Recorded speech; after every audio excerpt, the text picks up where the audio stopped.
ভারতীয় সীমান্ত সুরক্ষায় নজিরবিহীন পদক্ষেপ নিয়েছে মোদী সরকার এবং যার নেতৃত্বে আছে স্বয়ং অমিত শাহজি, স্বরাষ্ট্রমন্ত্রী, আমাদের দেশের স্বরাষ্ট্রমন্ত্রী অমিত শাহজি।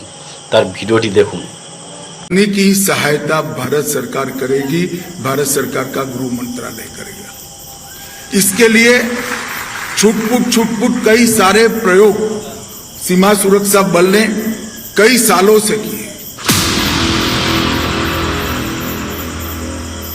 स्मार्ट बॉर्डर, निश्चिद्र निरापत्ता, अत्याधुनिक नजरदारी, चटजलदी অ্যাকশন। ভারতের সীমান্তে এমনই সিকিউরিটি গ্রিড তৈরি করছে মোদী সরকার। কেন্দ্রের ফোকাসে পাকিস্তান এবং Bangladesh border. Smart border, smart নজরদারি। ৬,০০০ কিলোমিটার জুড়ে সীমান্তের উপর উড়বে ড্রোন। রাতেও নিশ্চিদ্র নিরাপত্তা। দৃশ্যমানতা শূন্য হয়ে গেলেও নজর সরবে না। থার্মাল ক্যামেরা ধরিয়ে দেবে অনুপ্রবেশকারীকে।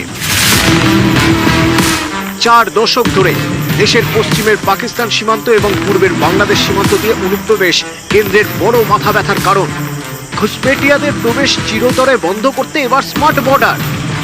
উন্নত মানের প্রযুক্তি দিয়ে ভারতীয় সীমান্তে বসতে চলেছে নয়া রক্ষা কবচ। সীমান্তের খুঁটিনাটি আতশ কাচের নিচে ফেলে দেখার কাজ করবে কন্ট্রোল রুম। কোথায় সমস্যা? সীমান্তে কোথাও নদী, কোথাও পাহাড়, কোথাও দুর্গম গিরিপথ। বেশি ঠান্ডায় সীমান্তের কিছু এলাকায় দৃশ্যমানতা কমে যায়। খারাপ আবহাওয়ার জেরে রাতে পেট্রোলিং কঠিন হয়ে পড়ে। অনুপ্রবেশকারীরা নজরদারি এড়াতে দুর্গম এলাকার সীমান্ত বেছে নেয়।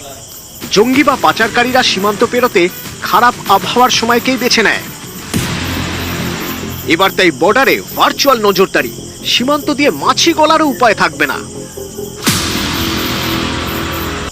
ভালো লাগলে সবাইকে শেয়ার করে দিন এবং পেজটিকে ফলো করুন। জয় শ্রীরাম।